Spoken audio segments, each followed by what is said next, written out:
പുലിദൈവങ്ങൾ. പുലിരൂപമെടുത്ത പാർവതീ പരമേശ്വരന്മാരുടെ സങ്കല്പത്തിലുള്ള ദേവതകളാണ് പുലിക്കണ്ടനും പുള്ളിക്കരിങ്കാളിയും. ഇവർക്ക് മക്കളായി താതേനാർക്കല്ലിൻ്റെ തായ്മടിയിൽ ജന്മമെടുത്തവരാണ് പുലിയൂർ കണ്ണനും പുലിയൂർ കാളിയും.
ഒരു രാത്രി പുലിദൈവങ്ങൾ കുറുമ്പ്രാന്തിരി വാണൂൻ്റെ ആല തകർത്ത് പശുക്കളെ കൊന്നൊടുക്കി.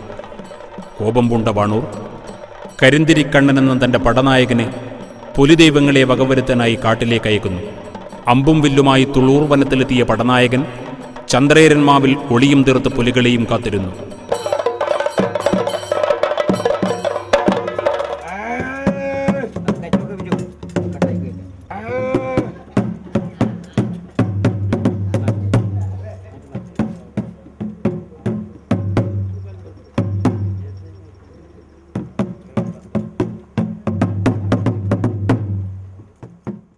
ഒളിപ്പുറമേ തുള്ളിവീണ പുലിക്കണ്ഠനാൽ വധിക്കപ്പെട്ട കരിന്തിരിക്കണ്ണൻ നായർ ദൈവക്കരുവായി മാറി.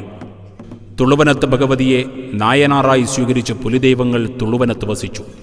തുളുവനത്ത് കളിയാട്ടം കാണാൻ പോയ കാര്യത്ത് മൂത്ത തണ്ടാൻ മടങ്ങി വരുമ്പോൾ വെള്ളോലക്കുടയാധാരമായി പുലിദൈവങ്ങൾ രാമരത്തേക്ക് എഴുന്നള്ളി. രാമരത്ത് ദേവരെയും മുതുവാട്ട് ശാസ്താവിൻ്റെ തിരുവള്ളം വിശ്വസിച്ചു കണ്ടു രാമരത്ത് പള്ളിയറയിൽ യോഗം വന്നു.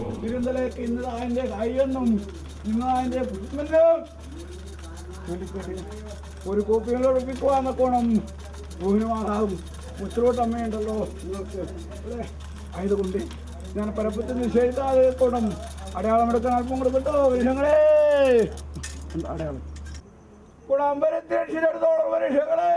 പുലിദൈവങ്ങൾ മേലെയെടുത്ത് തറവാട്ടിലേക്ക് എഴുന്നള്ളി. ശ്രീ കൂറുമ്പയുമായി വായും മനസ്സും ചേർന്ന് കണ്ടോത്ത് കൂറുമ്പാക്ഷേത്രം മുമ്പേതുവായി ശേഷിപ്പെട്ടു എന്നതിനെ കൊണ്ട് മതിപോരാ എന്ന അവസ്ഥ കരുതി ക്ഷേത്രം കോയ്മയായ പനയന്തട്ട അകമ്പടിയുടെ അകത്തൂടാധാരമായി കൈയെടുത്ത് സാന്നിധ്യം ചെയ്തു. കോറോത്ത് മുച്ചിലോട്ടുകൂടി കോയ്മസ്ഥാനം വഹിച്ചിരുന്ന പനയന്തട്ട നായർ ഒരു കൊല്ലം മുച്ചിലോട്ട് നിന്ന് ഏളത്ത് വന്നപ്പോൾ പനയന്തട്ടയില്ലത്തെ തറവാട്ടമ്മ പുലിദൈവങ്ങൾ വിതച്ച ദുരിതങ്ങളെക്കുറിച്ച് ഭഗവതിയോട് സങ്കടം പറഞ്ഞു. പനയന്തട്ട തറവാട്ടിൽ പുലിദൈവങ്ങളുടെ സാന്നിധ്യ സങ്കല്പമായ കുറ്റിവിളക്ക് വലത് കൈയാലെ പറിച്ചെടുത്ത് സ്വസ്ഥാനത്തേക്ക് തിരിച്ചെഴുന്നള്ളി സ്വന്തം പള്ളിയേറയുടെ ഇടത്തെ പടിയിൽ പറിച്ചെടുത്ത കൈയാലെ കുറ്റിവിളക്ക് കുത്തിയുറപ്പിച്ചു മുച്ചിലോട്ടമ്മ. ആ കുറ്റിവിളക്കിൽ സാന്നിധ്യമുണ്ടായിരുന്ന പുലിയൂർ കണ്ണനും പുലിയൂർ കാളിയും മുച്ചിലോട്ടമ്മയുമായി വായും മനസ്സും ചേർന്ന് കോറോത്ത് മുച്ചിലോട്ടുകാവിൽ തങ്ങളുടെ സാന്നിധ്യമുറപ്പിക്കുന്നു.